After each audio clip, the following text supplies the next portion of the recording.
میں آج انصاف کے ساتھ عرض کرنا چاہوں گا، آج جو دیوبند ہے یا جو دیوبندی ہیں، اگر ان کو میری بات بری لگتی ہے تو ٹھنڈے دل سے میرے عزیز اپنے دل پر ہاتھ رکھ کر کے سوچو، آؤ میں تمہیں دعوت دیتا ہوں، آؤ ہم ان تمام چیزوں پر جمع ہو جاتے ہیں جو صحابہ اور تابعین سے تھی۔ کوئی نئی بات تم اپنی کتاب میں نہیں لاؤ گے، کوئی نئی بات میں اپنی کتاب میں نہیں رکھتا۔ آؤ اتحاد کرو، میں اس اتحاد کا اعلان کرتا ہوں، لیکن جو نئی باتیں آئیں اس کا تم انکار کرو گے، علل اعلان کرو گے، اور یہ بھی کہو گے کہ ہم ان سے دور ہیں۔ ہوا یہ کہ اعلیٰ حضرت رضی اللہ تعالیٰ عنہ کے زمانے سے تھوڑے سے پہلے کی حالات میں بتا رہا ہوں آپ کو۔ دارالعلوم دیوبند کے بعد 4 علماء میں صاف صاف آج عرض کرتا ہوں جن کی کتابوں سے پوری امت میں تنازع پھیل گیا، اختلاف پھیلا۔ لوگ ہم کو اختلاف کا فتویٰ دیتے ہیں، اگر نہ یہ کتابیں آتی نہ یہ کوئی فتوے آتے۔ کتابیں لکھی گئی، کتابوں میں اچھی باتیں تھی، حضور صلی اللہ علیہ وسلم کی سیرت پر بھی کچھ کتابیں لکھی گئی، اللہ کی شان میں لکھی گئی، بہت ساری باتیں اچھی تھیں، لیکن بیچ میں چل کر کچھ عبارتیں ایسی کہ لڑکھڑا گئی، اور وہ اتنی لڑکھڑا گئی کہ عام مسلمان بھی اسے بولنا پسند نہیں کرے گا۔ براہین قاطعہ کتاب کا نام بول رہا ہوں، تقویت الایمان کتاب کا نام ہے، تحذیر الناس کتاب کا نام ہے، حفظ الایمان کتاب کا نام ہے۔ یہ وہ کتابیں جو آج چھپی نہیں ہیں، مارکیٹ میں چھپی ہیں، ابھی بھی موجود ہیں، ابھی بھی موجود ہیں۔ انہی کتابوں کی عبارات کی وجہ سے ہی تو یہ تنازع پھیلا پورے امت میں، اختلافات۔ اہل سنت و جماعت متحدہ متفقہ ایک ہی جماعت تھی بر صغیر میں۔ ان کتابوں کے آنے کے بعد ہوا کیا؟ ایک کتاب میں لکھا گیا اللہ جھوٹ بول سکتا ہے، نئی بات تھی۔ اس بات پر آج تک امت نے کبھی کسی بھی شیخ، کسی بھی بزرگ سلف صالحین سے مجھے عبارت لا کر کے دکھاؤ اس سے پہلے کوئی بات ہوئی تھی۔ پھر ایک کتاب میں عقیدہ توحید کو بیان کرتے ہوئے مولوی اسماعیل دہلوی صاحب نے یہ تک لکھ دیا، حضور صلی اللہ تعالیٰ علیہ وسلم کا خیال نماز میں آنا گدھے اور بیل کے خیال سے بدتر ہے۔ یہ نئی بات تھی کہ نہیں تھی؟ اور جا کر کے کراس ویریفیکیشن کر لینا، اگر میں جھوٹ بولوں تو میرا جبہ پکڑ لینا، اور جو سزا دے سکتے ہو دو۔ میں یہ لفاظی نہیں کر رہا ہوں اور نہ پھکائی کر رہا ہوں، یہ جملے آج کتاب میں موجود ہیں۔ تقویت الایمان میں حفظ الایمان کتاب آئی، اس میں مولوی اشرف علی صاحب نے حضور صلی اللہ تعالیٰ علیہ وسلم کے علم غیب پر بحث کرتے کرتے یہ کہہ دیا، حضور کے علم غیب کی کیا تخصیص، کیا تقسیم، یعنی ان کی کیا خصوصیت ہے؟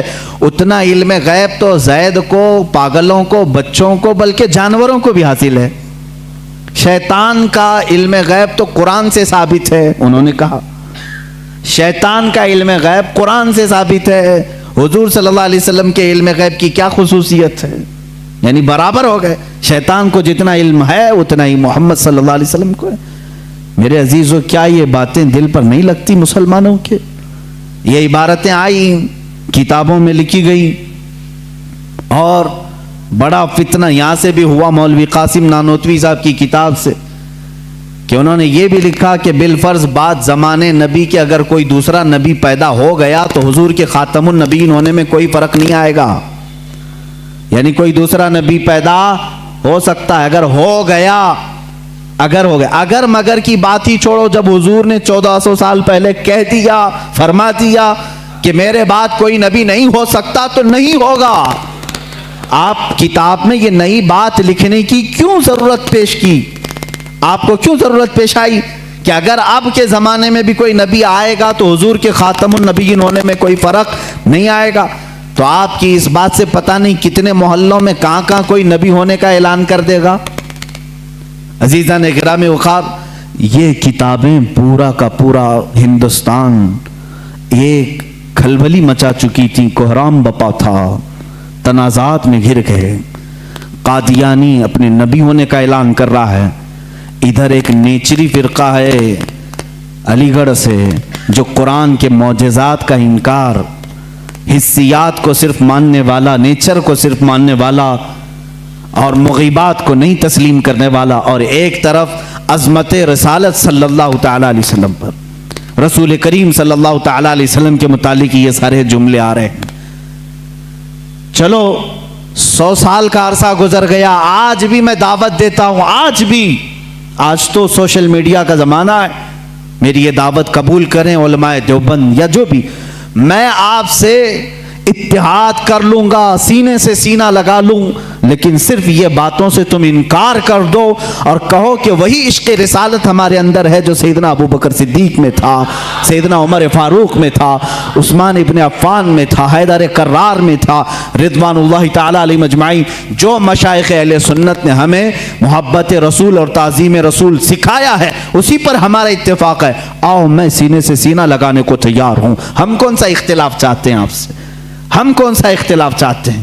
ہمارا یہ ایک بات یاد رکھ لیں، اگر میں آج نام لے کر کے کسی کو کہہ رہا ہوں تو صرف اس لیے کہ ہمارا دین ہی یہ کہتا ہے جو ان سے نا آشنا ہو اس سے ہمارا کوئی تعلق بھی نہیں، ہمارے رشتے ناتے اگر ہیں تو صرف عظمت رسالت سے جڑے ہوئے ہیں، جو نبی کا ہے وہ ہمارا ہے۔ اسی لیے سرکار مرشدی پیر و مرشد تاج الشریعہ رحمت اللہ تعالی علیہ نے فرمایا ہے، نبی سے ہو جو بیگانہ اسے دل سے جدا کر دیں، نبی سے ہو جو بیگانہ اسے دل سے جدا کر دیں، پدر مادر برادر جان و مال ان پر فدا کر دیں۔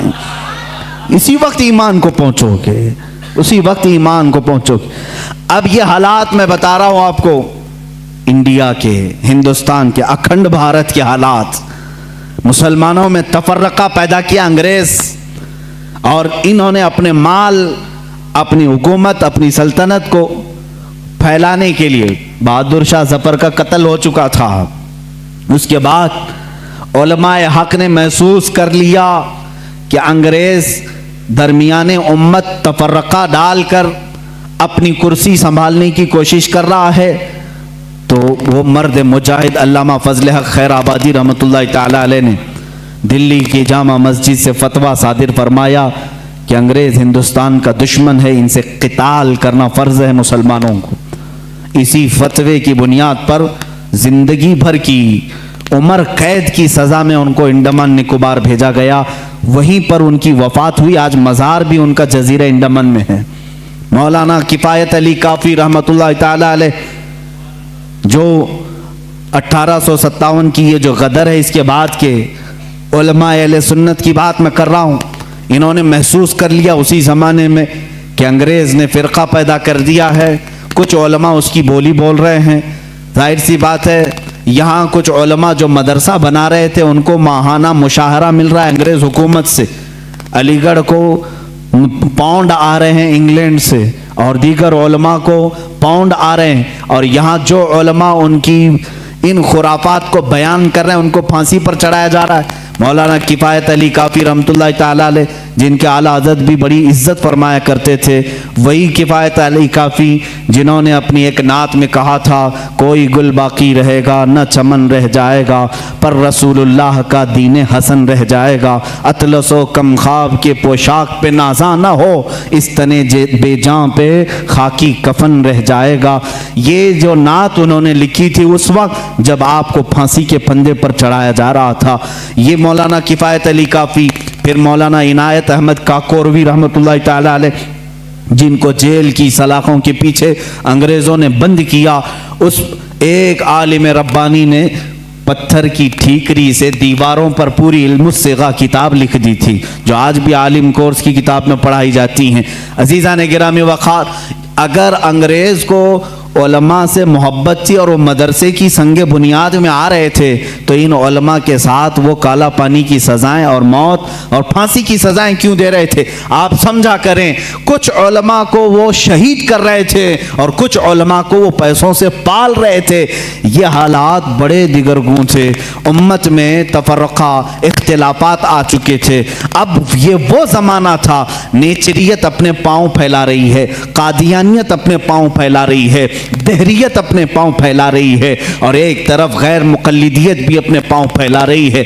ہندوستان کی سرزمین جو اہل سنت و جماعت کا گہوارہ تھی، اولیاء کا مرکز تھی، یہ خواجہ ہند کا ہندوستان تھا، یہ محبوب الہی کی وراثت کی زمین تھی۔ یہاں صابر کلیری کے مجاہدات تھے، یہاں بابا فرید کے نغمے تھے، یہاں پر اولیاء کاملین کا گلشن تھا، یہ تمام صوفیاء کاملین کے پروردہ مریدین کا ایک عظیم گلستان تھا۔ اس گلستان کو کئی انگریزوں نے اپنے پاؤں سے کچلنا شروع کیا، اس میں خزاں آنے لگ گیا۔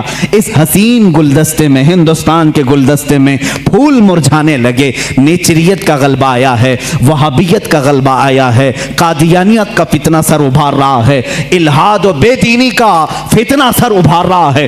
اب ہندوستان کی سرزمین پر ایک ایسے مرد قلندر کی ضرورت تھی جو موسیٰ کا جلال لے کر فرعون کے مقابل میں آئے، جو ابراہیم کی ثبات قدمی لے کر کے نمرود کے سامنے آئے۔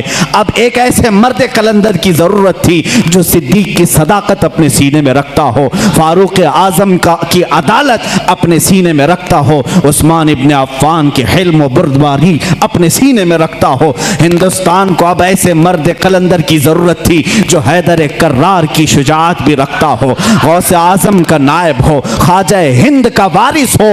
اللہ رب العزت نے ہندوستان کے سنی مسلمانوں پر وہ احسان عظیم فرمایا جب صوفیاء کے مرکز اور اولیاء کاملین کی خانقاہیں آواز دینے لگی، الہا اب ہند کا کیا ہوگا؟ یہاں تو اب چادریں نہیں، اب گاگریں نہیں، یہاں اولیاء کی بارگاہ میں آنے سے روکا جا رہا ہے، وسیلے کو شرک، استمداد کو کفر کہا جا رہا ہے، عظمت رسالت پر حملے ہو رہے ہیں، نماز میں رسول کے خیال آنے کو برا بھلا کہا جا رہا ہے، پیٹ پیچھے کی خبر نہ ہونے کی حضور کے بارے میں کہی جا رہی ہے۔ الہا اب کون اس دین کا وارث ہوگا، جانشین ہوگا، محافظ ہوگا، نگہبان ہوگا؟